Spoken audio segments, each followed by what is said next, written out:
आप सभी को जय श्री कृष्णा, राधे राधे। दोस्तों, जैसा कि हम जानते हैं कि अधिमास पुरुषोत्तम मास चल रहा है और 11 जून को पुरुषोत्तम मास की अधिमास की सबसे लास्ट एकादशी है, यानी आखिरी एकादशी है। अगर आपने पूरे पुरुषोत्तम मास में अधिमास में कोई भी सत्कर्म नहीं किया, दीपदान नहीं किए, हवन नहीं किया, दान पुण्य भी नहीं किया, साथ ही साथ कोई बड़े अनुष्ठान भी नहीं किए और लड्डू गोपाल की विशेष सेवाएं भी नहीं की, तो यह आपका बहुत ही बड़ा अवसर है।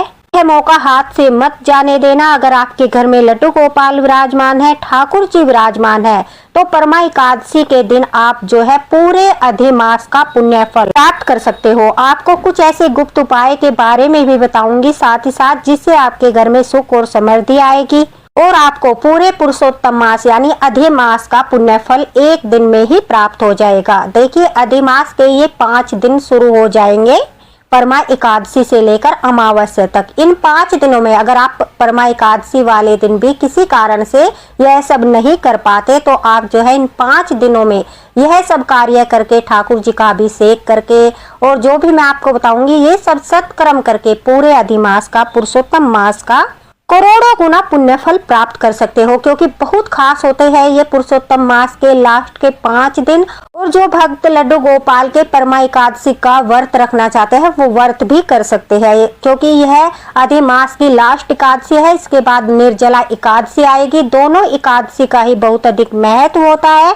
कहते हैं कि जो भक्त एकादशियों के व्रत नहीं करता और इन 2 एकादशी को भी वह कर लेता है, एक अधिमास की एकादशी, परमा एकादशी और निर्जला एकादशी, तो उसे सारी एकादशियों का पुण्य फल इन 2 एकादशियों से ही प्राप्त हो जाता है। तो जैसा कि पुण्य तिथियों पर मैं अभिषेक के बारे में बताती हूँ, आज परमा एकादशी का महाअभिषेक ठाकुर जी का किस प्रकार से किया जाएगा, बिना देरी करते हुए मैं आपको वह सब बताती हूँ, क्योंकि इस अभिषेक मात्र से ही आप अपने लड्डू गोपाल को जागृत कर सकते हो, उनकी शक्तियों को और भी ज्यादा जागृत करके घर में उनकी कृपा प्राप्त कर सकते हो। और सबसे बड़ी बात क्या है, परमा एकादशी के दिन आप जो है विष्णु भगवान के साथ साथ ठाकुर जी के साथ साथ भगवान शिव का भी आशीर्वाद प्राप्त करोगे, क्योंकि बहुत बड़ा संयोग बन रहा है। तो मैं वो भी बताऊंगी किस प्रकार से आप ठाकुर जी के साथ साथ जो है भगवान शिव की भी आराधना करके पुण्य फल प्राप्त कर सकते हो। बहुत ही आसान सी विधि है, जिसके द्वारा आप जो है पूरे अधिमास का, एकादशियों का और साथ ही शिव जी भगवान का आशीर्वाद प्राप्त कर सकते हो। वीडियो में आप देख सकते हो, क्योंकि बहुत दुर्लभ संयोग बनता है जो जीवन की अनेक बाधाओं को दूर करके सुख शांति और समृद्धि का मार्ग प्रशस्त करता है। अधिमास में पड़ने वाली जो परमा एकादशी है, ये कोई साधारण एकादशी नहीं है, बल्कि जिसका वर्णन हमारे ऋषि मुनियों ने, संतों ने बड़े ही श्रद्धा भाव से किया है। जैसे कि नदियों में श्रेष्ठ गंगा होती है, पर्वतों में हिमालय श्रेष्ठ होता है, उसी प्रकार अधिक मास में आने वाली परमा एकादशी भी अत्यंत दुर्लभ और पुण्यदायी मानी गई है।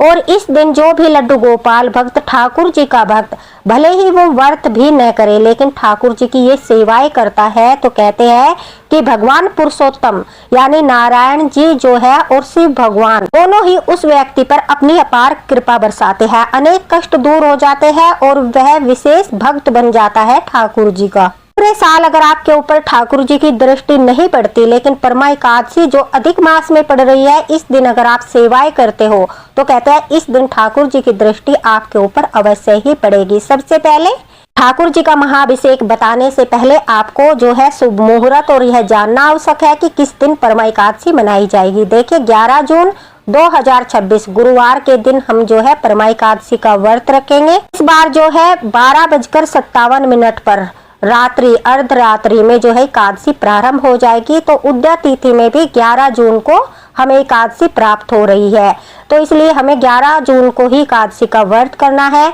और अधिक मास के कृष्ण पक्ष की परमा एकादशी का पालन हम जो है 11 जून 2026 गुरुवार के दिन ही करेंगे। एकादशी का पारण का समय सुन लीजिए। एकादशी का जो पारण है वो हम करेंगे 12 जून को, यानी शुक्रवार को हमें पारण करना है। और 5:22 से लेकर 10:05 तक पारण का समय रहेगा। ये सुबह का समय है, यानी 10:05 तक सुबह के समय 12 तारीख को आपको यह अपना पारण अवश्य कर लेना है। इसी समय के भीतर परमा एकादशी व्रत का पारण किया जाएगा। ये अब वीडियो में आप देख सकते हो कि हमें इस दिन किस प्रकार से ठाकुर जी का महाअभिषेक करना है। पहले मैं आपको सारी सामग्री बता देती हूँ ताकि आप सारी व्यवस्था अच्छे से कर लो और फिर आपको कोई दिक्कत ना हो। देखिए, इस दिन जो महाअभिषेक होता है उसका बहुत अधिक महत्व होता है, इसलिए आपको कुछ सामग्री पहले से ही अपने पास रखनी है। देखिए, सबसे पहले जो हम गंध स्नान कराते हैं उसके लिए आपको 4 तरह के चंदन लेने हैं। इस दिन विशेष दिन है तो आपको 4 तरह के चंदन की व्यवस्था करनी होगी।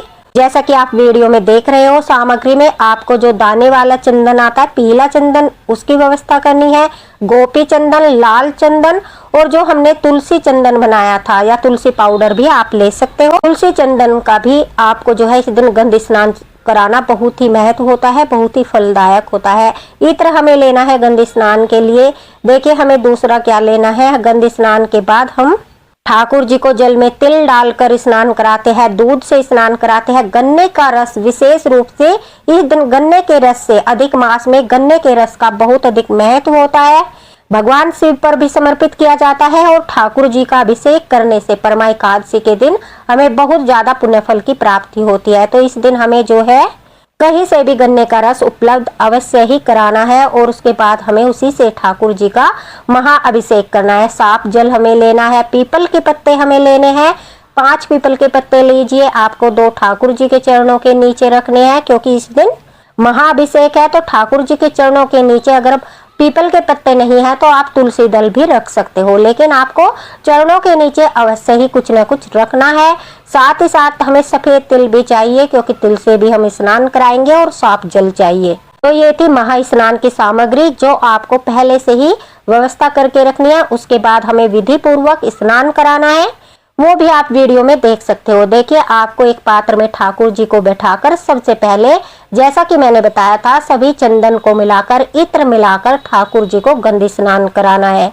उसके बाद हम ठाकुर जी को जो है तिल डालकर जल से स्नान कराते हैं। सभी स्नान की सामग्रियों में हमें जो है तुलसी दल अवश्य डालना है। उसके बाद हम ठाकुर जी को दूध से स्नान कराते हैं।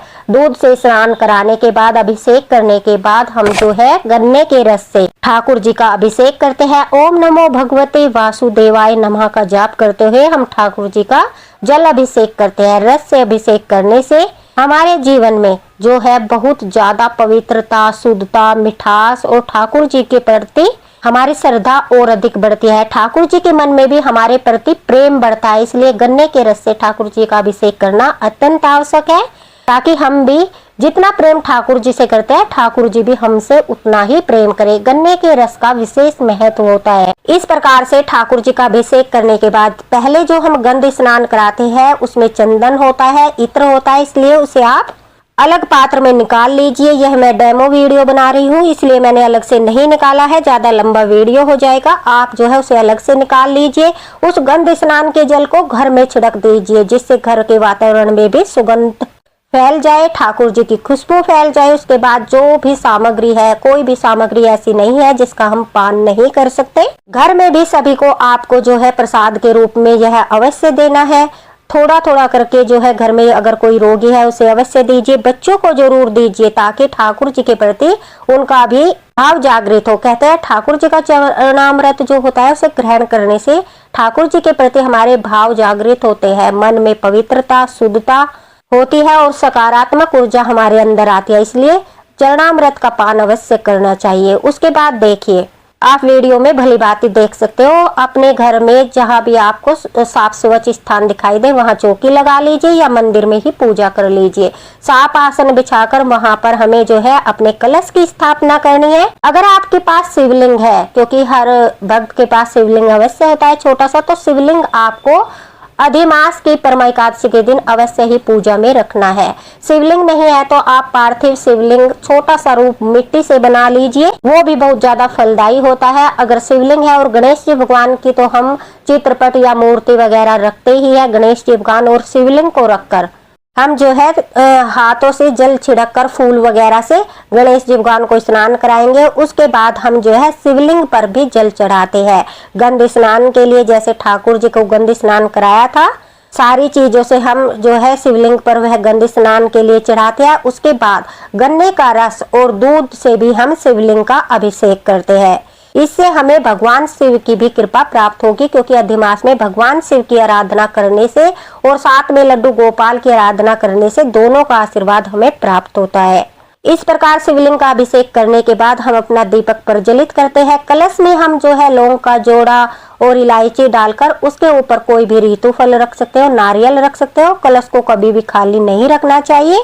अपनी इच्छा से आप दीपक भी कलश के ऊपर रख सकते हो। अगर कुछ भी नहीं है घर में तो गुड़ या शक्कर से भरकर पात्र भी आप रख सकते हो। दीपक प्रज्वलित करने के बाद जो है धूप आरती सभी को दिखाएंगे। गणेश जी भगवान को, शिव जी भगवान को, ठाकुर जी को वस्त्र रूप में कलावा समर्पित करेंगे। अगर आपके पास पुष्प है तो पुष्प समर्पित कीजिए, अगर पुष्प नहीं है तो मानसिक रूप से आप पुष्प समर्पित कर सकते हो। चंदन से, सारे चंदन से हम जो है सभी को तिलक लगाएंगे। उसके बाद देखिए तिलक लगाने के बाद, पुष्प चढ़ाने के बाद जो है हम भोग लगाते हैं। इस दिन जो इस प्रकार से गन्ने के रस से अभिषेक किया जाता है तो गन्ने के रस का भोग भी लगाया जाता है। 5 भोग आपको अवश्य लगाने हैं। गन्ने के रस का भोग, दूध का भोग, साथ ही जो है कोई भी मौसमी फल का भोग, केला है तो बहुत अच्छा है, आम का भोग भी लगा सकते हैं। मिठाइयों का भोग, मीठे में कोई भी मिठाई का भोग आप लगा सकते हो। मक्खन मिश्री का भोग आपको अवश्य ही लगाना है। फिर हमें अपनी कथा करनी है। व्रत का संकल्प हमें शुरू में ही लेना है। सबसे शुरू में ही पूजा शुरू करने से पहले जब हम अपना कलश भरते हैं उस समय हमें जो है दीपक जलाकर अपने व्रत का संकल्प लेना है। या दीपक जलाने से पहले भी आप व्रत का संकल्प ले सकते हो कि ठाकुर जी हमारा व्रत पूर्ण करने में हमारी सहायता करें। अगर आप सेवा कर रहे हो, सिर्फ व्रत नहीं करते, तो संकल्प लेने की आवश्यकता नहीं है। ये सब कार्य करने के बाद, भोग लगाने के बाद जो है हमें अपनी जो है परमा एकादशी की व्रत कथा अवश्य करनी है। परमा एकादशी की व्रत कथा करने के बाद देखिए सबसे महत्वपूर्ण बात ध्यान से सुनना। अगर आपने पूरे पुरुषोत्तम मास, अधिमास भी कोई दीपदान नहीं किया है, या फिर आपने न ही 33 बाती का दीपदान, न तुलसी दीपदान, कोई दीपदान नहीं किया है, या फिर किया भी है तब भी आप यह कर सकते हो। इसे करने से आपको करोड़ों दीपदान का फल एक बार में ही प्राप्त हो जाएगा। इसे कहते हैं सहस्त्रबाती दीपदान। अब सुनिए सहस्त्रबाती दीपदान क्या होता है। मैंने पहले से ही अपनी सहस्त्रबाती का दीपक तैयार कर लिया है, मैं आपको बता देती हूँ। आपको 10 जो है बाती वाला कलावा लेना है और उस 10 बाती वाले कलावे को आपको कम से कम 50 बार, जैसे आप वीडियो में देख रहे हो, अपने हाथ पर जो है लपेटना है। अब इसे लपेटने के बाद जो है दोनों साइड से कट कर लेना है। तो आपकी जो है 500 बाती एक तरफ हो जाएगी और 500 एक तरफ हो जाएगी। इस तरह से आपकी 1000 बाती हो जाएगी और यह आपकी सहस्त्र बाती बन जाएगी। बीच में से बांधकर घी या तिल के तेल में भिगोकर इन्हें एक बड़े दीपक में आपको रख लेना है। इसको बोलते हैं सहस्त्रबाती दीपदान, जिसका पुण्यफल इतना अधिक है कि आपने कभी सोचा भी नहीं होगा। तो ये बाती आपको ठाकुर जी के सामने जलानी है। फिर उसके बाद बहुत तेजी से जलती है, इसलिए मंदिर में रखना उचित नहीं होगा। आप तुलसी जी के पास थोड़ी दूरी पर रख सकते हो, या फिर आप अपने मुख्य दरवाजे पर भी रख सकते हो, लेकिन तुलसी जी के पास रख दीजिए, यह अच्छा रहेगा।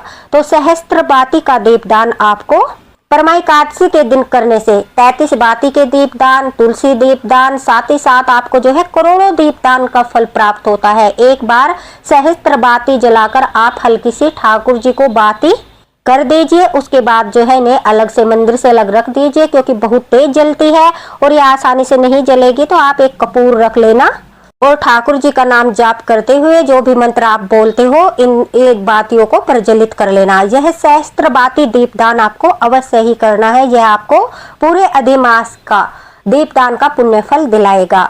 2 या 1 आपके पास जितनी भी लकड़ी है, सूखी लकड़ी का दीपदान अवश्य करिए। आप एक दीपदान ठाकुर जी के पास कर दीजिए, दूसरा दीपदान आप जो है घर के मुख्य द्वार पर संध्या के समय कर दीजिए, तुलसी की बाती का दीपदान। यह दीपदान भी आपको बहुत ही ज्यादा करोड़ों दीपदान के बराबर ही पुण्यफल प्रदान करता है। तो परमा एकादशी के दिन ये 2 दीपदान कर दीजिए। अगर आपने पूरे अधिमास भी कोई दीपदान नहीं किया है तो आपको पूरे पुरुषोत्तम मास के दीपदान का पुण्यफल प्राप्त होगा। साथ ही साथ परमा एकादशी के दिन करने से इसका महत्व और भी कई गुना बढ़ जाता है, ऐसा शास्त्रों में लिखा है।